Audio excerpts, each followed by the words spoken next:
Hello दोस्तों, आपका स्वागत है मेरे चैनल क्रैकिंग एग्जाम में। हम अजंता का पार्ट 4 लेके आए हैं और उम्मीद करते हैं आपने भाग 1, 2 और 3 को लाइन से सुनिए, जिससे कि आप कड़ी को जोड़ पाएंगे। और अगर आपने अभी तक मेरे चैनल को सब्सक्राइब नहीं किया है तो प्लीज सब्सक्राइब कर लीजिए, बेल आइकन हिट कर दीजिए, जिससे मेरे आने वाली नए नए वीडियोस आपको मिलते रहें। अजंता भाग 4। हमने गुफा नंबर 16 के जितने भी इम्पोर्टेंट पॉइंट्स थे, जो भी इम्पोर्टेंट चित्र थे, उनके बारे में डिस्कस किया था। आज हम पढ़ेंगे गुफा नंबर 17। गुफा नंबर 17 जो है 475 से 500 ईसा पूर्व वाकटक गुप्त काल की है। इसमें सबसे ज्यादा चित्र मिले हैं, ये याद रखिएगा।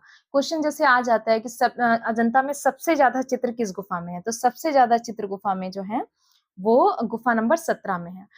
गुफा नंबर 16 में आई थिंक 15 to 16 चित्र हैं और गुफा नंबर 17 में आई थिंक 26 चित्रों का रेखांकन है। चित्रकला चित्रशाला व राशि चक्र के नाम से भी इसको जाना जाता है। गुफा नंबर 17, प्लीज नोट डाउन, गुफा नंबर 17 को गुफा नंबर 17 में सर्वाधिक चित्र हैं। गुफा नंबर 17 को चित्रशाला या राशि चक्र के नाम से भी हम जानते हैं। इसमें सबसे ज्यादा जातक कथाएं हैं। ये भी क्वेश्चन आ सकता है कि अजंता की कौन सी गुफा में सबसे ज्यादा जातक कथाएं हैं, या गुफा नंबर संख्या में सबसे ज्यादा क्या है, या गुफा नंबर संख्या में कुल कितने चित्र मिले थे, या गुफा नंबर 17 को और किस नाम से हम लोग जानते हैं। इस तरीके के क्वेश्चंस भी आते हैं। इसके प्रमुख चित्र हैं माता पुत्र, मतलब राहुल का समर्पण और यशोधरा का भिक्षा मांगना। बुद्ध के पुत्र का नाम राहुल था, ये सभी को पता है, उनकी पत्नी, और तो इसीलिए माता और पुत्र का जो बना हुआ है चित्र, वो राहुल का समर्पण और यशोधरा की भिक्षा, उसको माता और पुत्र का चित्र शॉर्ट में कहा गया है। आ जाता है कभी कभी कि वो किसका चित्र है, तो बुद्ध के ही ऊपर है तो वो राहुल का, और यशोधरा का चित्र है। सबसे सबसे प्रमुख चित्र इस गुफा नंबर 17 का यही है। फिर महाकपि जातक है दूसरा, तीसरा महाहंस जातक है, तीसरा विलासिका वैराग्य है, चौथा पागल हाथी व अंकुश है, पांचवा हंसों की घबराहट है, छठा कृतहन पर करुणा है, सातवां वेशांतर का दान है, आठवां नर सौदास है, मार्च जातक है, बंदर व भैंसा है, पापों से बचने के लिए बुद्ध का उपदेश है, अष्टांगिक मार्ग भी वर्णित किया गया है उसमें, मैत्रेय व मानुष बुद्ध, भविष्य में अवतरित होने वाले बुद्ध भी हैं। ऐसे बहुत से 26 to 30 करीब चित्र हैं गुफा नंबर 17 में। प्रभाविता के नियम व सर्वोत्कृष्ट उदाहरण अजंता की गुफा संख्या 17 के चित्र ममता व पुत्र से प्राप्त होता है। मैंने कहा था ना अभी कि माता और पुत्र का जो चित्र है वो सबसे ज्यादा प्रभावशाली है गुफा नंबर 17 का। देन अब हम आते हैं गुफा नंबर 2 पे, जो 500 से 550 ईसा पूर्व की है। वाकाटक व गुप्त वंश की ये भी है। इसके प्रमुख चित्र भी हैं बहुत सारे, मैं एक दो के नाम बता देती हूँ आपको। विदुर पंडित की कथा, सुनहरे मृग का धर्मो उपदेश, सर्वनाश, दो बाएं अंगूठे वाली रमणी, महाप्रजापति गौतमी, माया देवी का स्वप्न। ऐसे करीब 12-13 चित्र इसमें भी वर्णित हैं गुफा नंबर 2 में।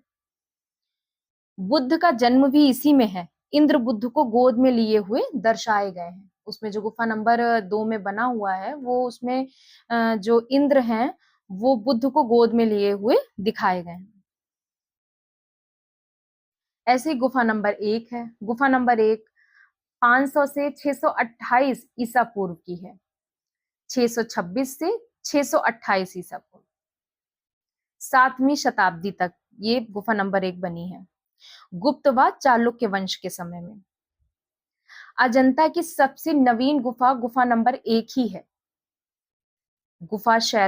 गुफा शैल स्थापत्य की दृष्टि से सर्वाधिक महत्वपूर्ण चित्र इसमें है पद्मपाणि बोधिसत्व, ये बहुत इंपॉर्टेंट क्वेश्चन है।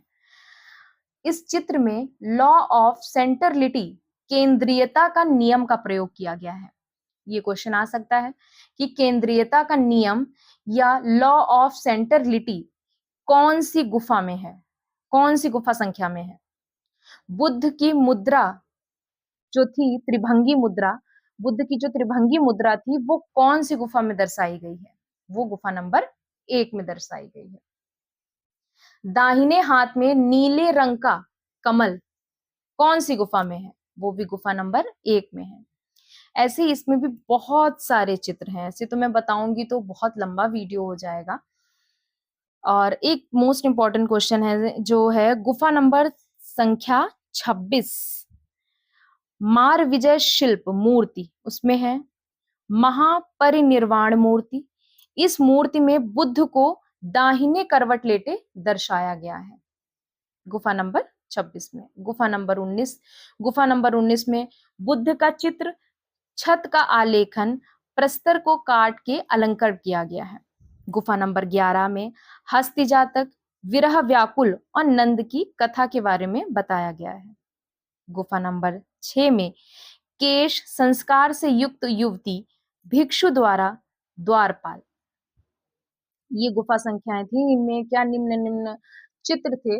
ऐसे तो बहुत ही सारे हैं, ऐसे तो मैं एक एक करके बताऊंगी तो वीडियोस बहुत लंबे हो जाएंगे और बहुत ज्यादा पार्ट हो जाएंगे। जब बहुत ज्यादा भी पार्ट्स हो जाते हैं ना तो बच्चे सोचते हैं ओ कितने पार्ट्स हैं, मैं 1 2 3 4 मतलब खत्म ही नहीं हो रहे हैं, मैम कितना लंबी ले जा रही हैं। पर एक्चुअली अजंता को अगर हम सही में लिखने बैठेंगे, इसके नोट्स बनाने बैठेंगे तो आई थिंक कम से कम मैं बता रही हूँ 25 पेजेस तो बनेंगे ही बनेंगे। तो अगर आप लोगों को हैंड रिटन रिटन नोट्स भी चाहिए तो मैं वो प्रोवाइड करवा दूंगी, आप उसके लिए मुझे कांटेक्ट कर सकते हैं, क्योंकि वीडियोस में तो इतना बता पाना पढ़ा पाना तो पॉसिबल नहीं है। और मैं ये आपको जरूर सलाह दूंगी कि आप नोट्स किसी से लीजिए, या मैं वीडियो बना रही हूँ डिस्क्रिप्टिव अगर बनाऊं तो उसके लिए आप मुझे गाइड की मतलब सलाह दीजिए मुझे कि हाँ आप मैम ऐसा कर सकती हैं, ऐसा कर सकती हैं।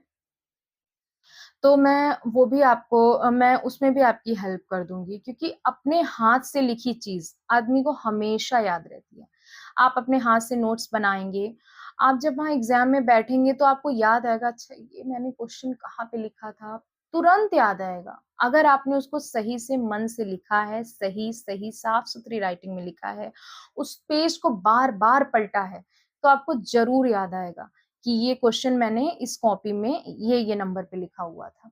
इसलिए हैंड रिटन नोट्स पे मैं बहुत ही ज्यादा, मैं जब मैं भी पढ़ाई करती हूँ या मैं भी पढ़ाई कर रही हूँ, मैं भी तैयारी करती हूँ, तो मैं इस पर बहुत ध्यान देती हूँ कि मतलब अपने हाथ की लिखी चीज पे मुझे बड़ा भरोसा होता है। अगर मैं किसी की वीडियो सुनती हूँ या मैं कोई कोचिंग ज्वाइन करी या कुछ भी, तो मैं मतलब इस चीज पे बड़ा ध्यान देती हूँ कि मुझे लिख के याद करना है।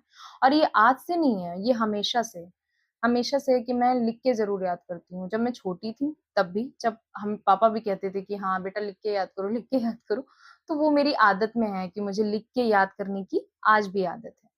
तो अपने हाथ से लिखी चीज हमेशा याद रहती है। खैर छोड़िए, मैं टॉपिक से हट गई, उसके लिए माफी चाहती हूँ। फिर अजंता के भित्ति चित्रण का क्या विधान था, ये आप सभी जानते होंगे। अजंता के बारे में ऐसे तो पढ़ेंगे तो बहुत कुछ है पढ़ने को अभी हमारे पास। चलिए ठीक है। अजंता के जो भित्ति चित्रण विधान है, इसका चित्रण 3 परतों वाली फ्रैक्सो सेस्को सूखी भित्ति पर किया गया था। इसका चित्रण जो है सूखी भित्ति पर किया गया था। चट्टान की सतह पर गोबर तथा धान की भूसी वाली मिश्रित मिट्टी की एक परत लगाई गई थी। वो ये बता रहे हैं कि अजंता में जो भित्ति चित्र बनाए गए हैं उसको किस तरीके से बनाया होगा। ऐसा थोड़ी गए कि दीवार उस पे बस लेके खड़िया रंगने लगे जाके, ऐसा नहीं है।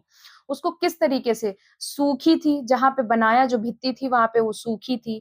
फिर उसके ऊपर एक सतह गोबर की और धान की जो भूसी होती है, जब धान आपने धान देखा होगा, धान में से जब चावल निकल आता है उसकी जो भूसी होती है, उस भूसी और गोबर को मिला के उसमें मिश्रित करके मिट्टी की एक परत लगाई गई।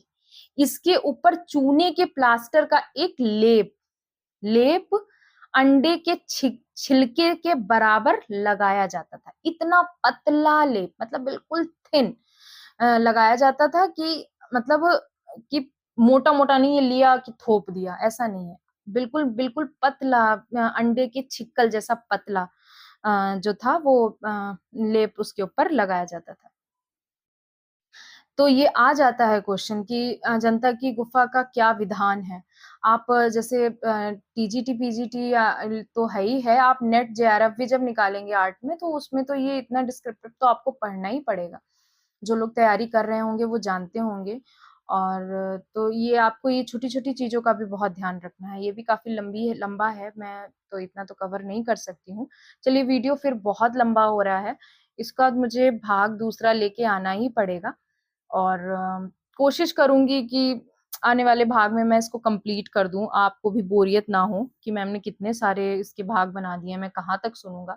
पर अगर आप ध्यान से इसको अगर मेरे एक-एक वीडियो को सुनेंगे, तो आपको शायद मैं मदद कर पाऊँ आपकी कोई प्रिपरेशन में, तो मुझे भी बहुत अच्छा लगेगा।